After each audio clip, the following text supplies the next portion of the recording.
Bismillahirrahmanirrahim. Assalamualaikum warahmatullahi wabarakatuh.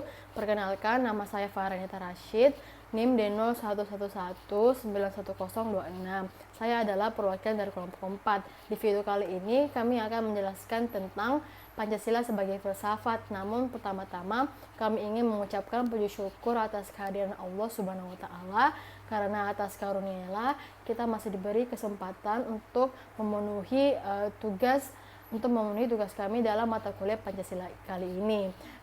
Kami juga ingin mengucapkan puji syukur atas kehadiran Allah, karena meskipun di tengah-tengah pandemi COVID-19 ini kita semua masih diberi kesempatan, kesehatan, serta perlindungan oleh Allah Subhanahu wa taala.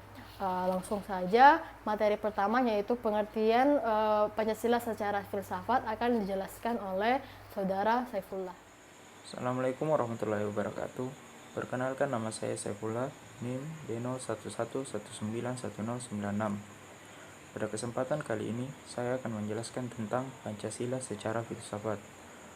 Kehidupan manusia tidak terpisahkan dari filsafat. Tak hanya sejarah panjang zaman dahulu, filsafat telah menguasai kehidupan manusia masa kini. Lebih dari itu, filsafat telah menjangkau masa depan umat manusia dalam bentuk-bentuk ideologi. Manusia hidup sebagai pengabdi setia nilai-nilai filsafat, sebagai ideologi nasionalnya masing-masing.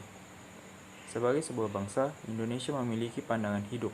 Dalam pandangan hidup itu terkandung konsep dasar mengenai kehidupan yang dicita-citakan, pikiran yang terdalam, dan gagasan mengenai kehidupan yang sangat baik. Secara filosofis, diakui bahwa pandangan hidup bangsa Indonesia adalah Pancasila.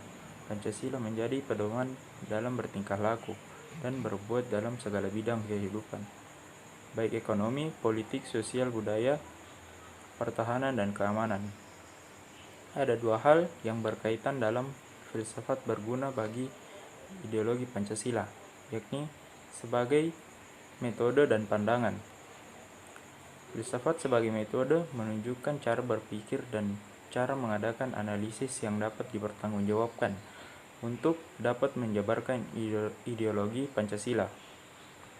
Sementara filsafat sebagai pandangan mengandung nilai dan pemikiran yang dapat menjadi substansi dan isi pembentukan ideologi Pancasila. Secara ringkas, filsafat Pancasila merupakan refleksi kritis dan rasional tentang Indonesia sebagai dasar negara dan kenyataan budaya bangsa. Tujuannya adalah untuk mendapatkan pokok-pokok pengertian secara mendasar dan menyeluruh. Filsafat Pancasila juga mengungkapkan konsep-konsep yang bukan saja ditujukan pada bangsa Indonesia, melainkan juga manusia pada umumnya. Pancasila sebagai filsafat bangsa Indonesia ditetapkan menjadi ideologi bangsa Indonesia pada tanggal 18 Agustus 1945. Itulah yang dapat saya sampaikan. Lebih dan kurangnya mohon dimaafkan. Wabillahi taufiq wassalamu. Assalamualaikum warahmatullahi wabarakatuh.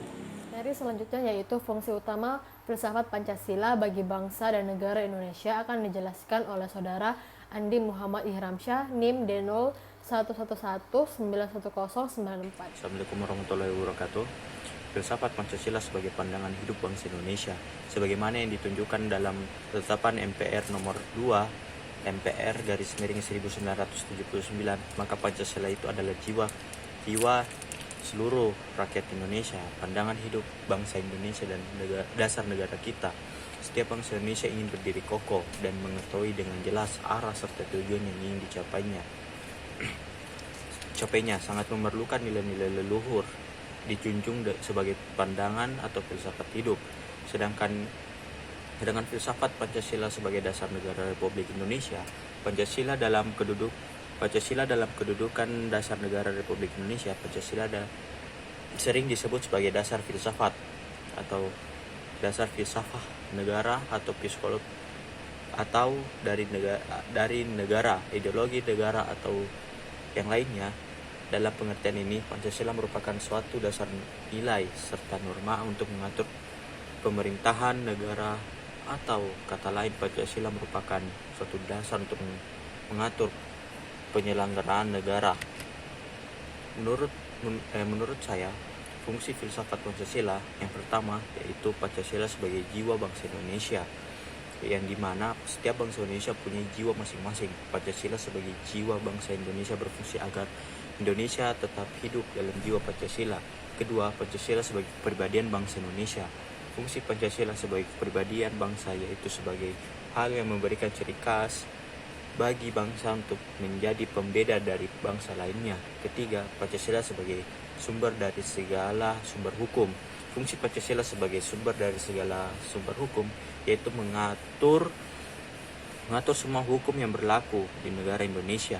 Semua hukum harus patuh dan menjadikan Pancasila sebagai sumbernya. Artinya setiap hukum yang berlaku tidak boleh bertentangan dengan Pancasila. Pancasila sebagai pandangan hidup bangsa Indonesia. Fungsi Pancasila sebagai pandangan hidup adalah masyarakat Indonesia harus menjadikan Pancasila sebagai petunjuk atau pedoman kehidupannya sehari-hari. Pancasila sebagai cita-cita atau tujuan bangsa. Pancasila dimuat di pembukaan Undang-Undang tahun 1945. Hal ini menjadikan Pancasila sebagai tujuan dan cita-cita Indonesia.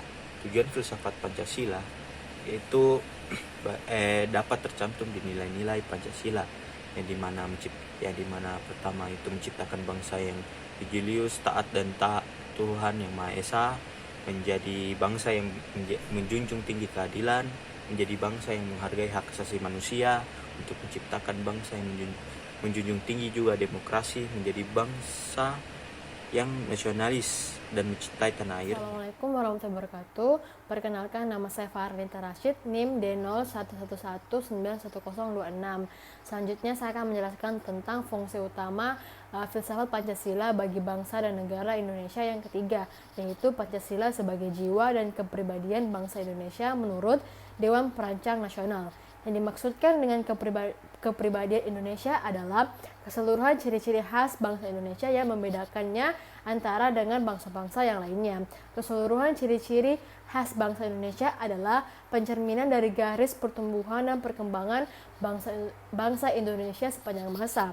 Kepribadian bangsa tetap berakar dan berkepribadian individual dalam masyarakat yang Pancasialis, serta gagasan-gagasan dasar yang tumbuh dan sejalan dengan filsafat Pancasila. Assalamualaikum warahmatullahi wabarakatuh. Perkenalkan, nama saya Cindy Jelintoli, NIM D01119108. Materi yang akan saya jelaskan yaitu Pancasila melalui pendekatan dasar ontologi. Ontologi menurut Rawls adalah teori tentang adanya keberadaan atau eksistensi.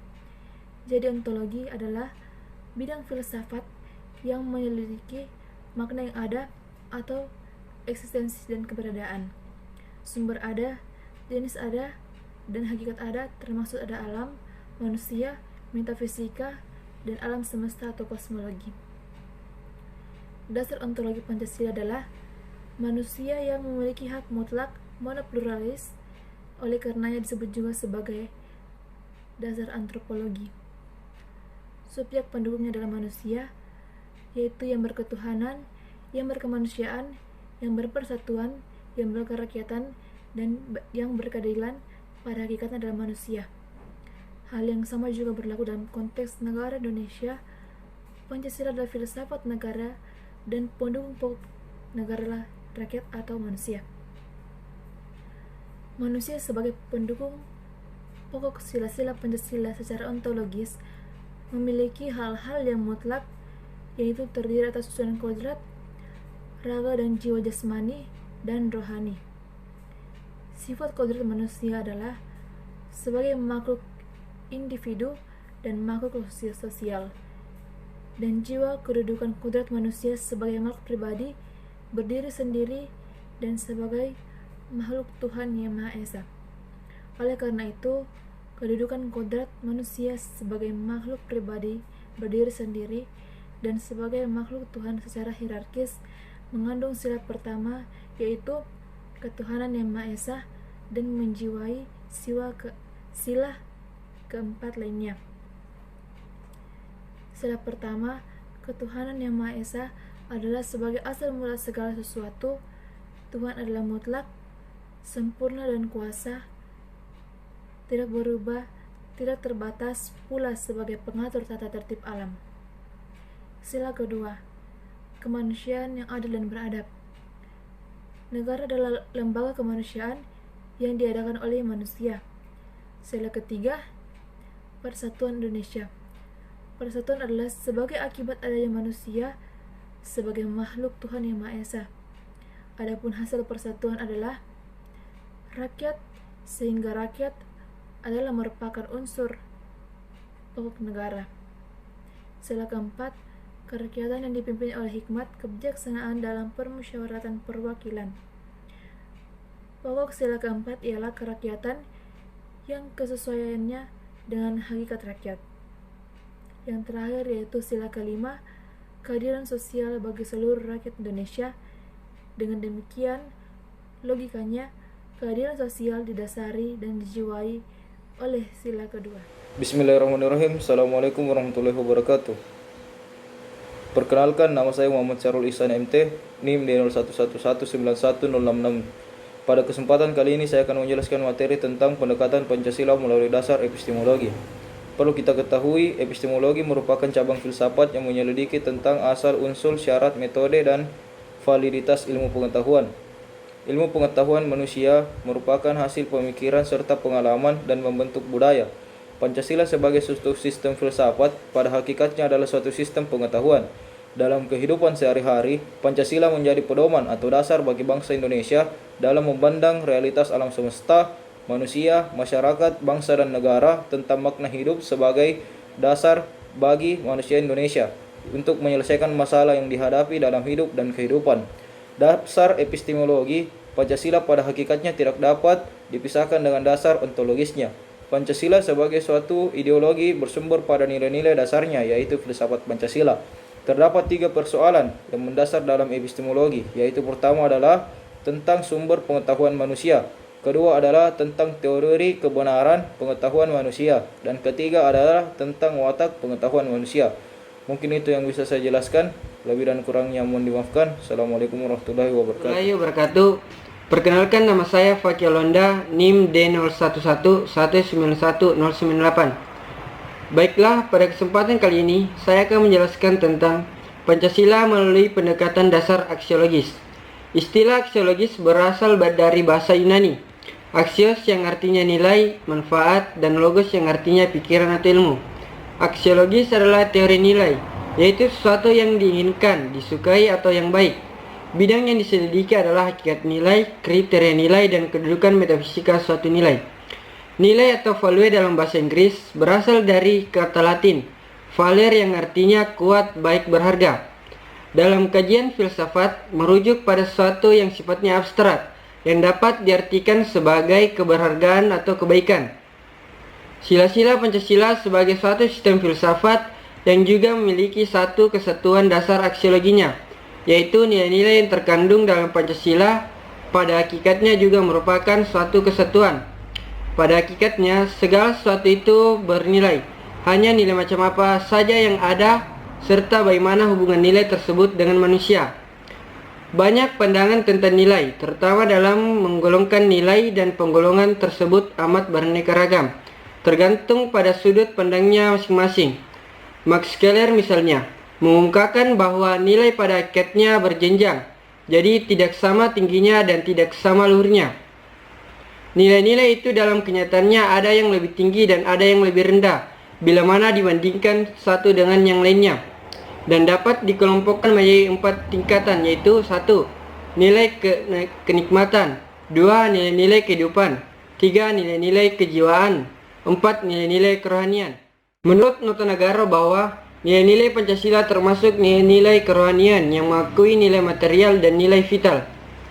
Dengan demikian, nilai-nilai Pancasila yang tergolong nilai kerohanian itu juga nilai-nilai lain secara lengkap dan harmonis, di mana sila pertama yaitu ketuhanan yang Maha Esa sebagai basisnya, sampai dengan sila keadilan sosial sebagai tujuannya, dan dibagi menjadi 3 macam, yaitu nilai material, nilai vital, nilai kerohanian.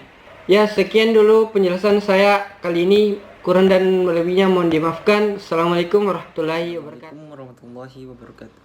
Perkenalkan, nama saya Muhammad Muhammad Deni, NIM D0111911068. Saya akan menjelaskan tentang hakikat dari Pancasila. Hakikat dari Pancasila dapat didefinisikan sebagai suatu inti yang terdalam dari segala sesuatu yang terdiri atas sejumlah unsur tertentu yang mewujudkan sesuatu tersebut sehingga terpisah dengan sesuatu lain dan bersifat mutlak. Contohnya pada hakikat air yang tersusun atas dua unsur mutlak, yaitu hidrogen dan oksigen. Kebersatuan kedua unsur tersebut bersifat mutlak untuk membentuk air, artinya kedua unsur tersebut secara bersama-sama menyusun air sehingga terpisah dari benda yang lainnya, misalnya dengan batu, kayu, dan lain sebagainya. Terkait dengan hakikat sila-sila Pancasila, maka hakikat Pancasila itu sendiri terbagi atas 3. Yang pertama, hakikat abstrak. Hakikat abstrak yang disebut sebagai hakikat jenis atau hakikat umum yang mengandung unsur-unsur yang sama, tetap, dan tidak berubah. Hakikat abstrak sila-sila Pancasila menunjukkan pada kata ketuhanan, kemanusiaan, persatuan, kerakyatan, dan keadilan. Kata-kata tersebut merupakan kata-kata yang dibubuhi awalan dan akhiran ke dan an. Pertama, sila yang ada pada sila pertama, sila kedua, sila keempat, dan kelima. Sedangkan yang satunya per dan an yang ada pada sila ketiga. Awalan dan akhiran ini memiliki kesamaan dalam maksud yang pokok, ialah membuat abstrak dari pada kita dasarnya. Kedua, hakikat pribadi. Hakikat pribadi sebagai hakikat yang memiliki sifat khusus, yang dimana hakikat pribadi Pancasila menunjukkan pada ciri-ciri khusus Pancasila yang ada pada bangsa Indonesia, yaitu adat istiadat, nilai-nilai agama, nilai-nilai kebudayaan, sifat dan karakter yang mendekat pada bangsa Indonesia sehingga membedakan bangsa Indonesia dengan bangsa yang lainnya. Ketiga, hakikat konkret. Hakikat konkret yang bersifat nyata, sebagaimana dalam kenyataannya hakikat konkret Pancasila terletak pada fungsi Pancasila sebagai dasar filsafat negara. Nah, dalam realisasinya, Pancasila adalah pedoman praktis, yaitu dalam wujud pelaksanaan praktis dalam kehidupan negara, bangsa, dan negara Indonesia yang sesuai dengan kenyataan sehari-hari, tempat, keadaan, dan waktu, sehingga pelaksanaan Pancasila dalam kehidupan sehari-hari bersifat dinamis, antisipatif, dan sesuai dengan perkembangan waktu, keadaan, serta perubahan zaman. Jadi sekian dari saya. Terima kasih. Itulah tadi rangkaian materi yang telah kelompok kami sampaikan. Sekian dari kami. Atas kekurangannya kami mohon maaf sebesar-besarnya, dan juga kami ingin mengucapkan terima kasih yang sebesar-besarnya atas kesempatan yang telah diberikan kepada kelompok kami. Juga terima kasih atas perhatian yang teman-teman telah berikan kepada kami. Terakhir kami ingin mengucapkan semoga teman-teman semua meskipun di tengah pandemi COVID-19 ini, semoga teman-teman selalu sehat selalu dan selalu diberikan perlindungan oleh Tuhan Yang Maha Esa. Billahi taufiq wal hidayah. Wassalamualaikum warahmatullahi wabarakatuh.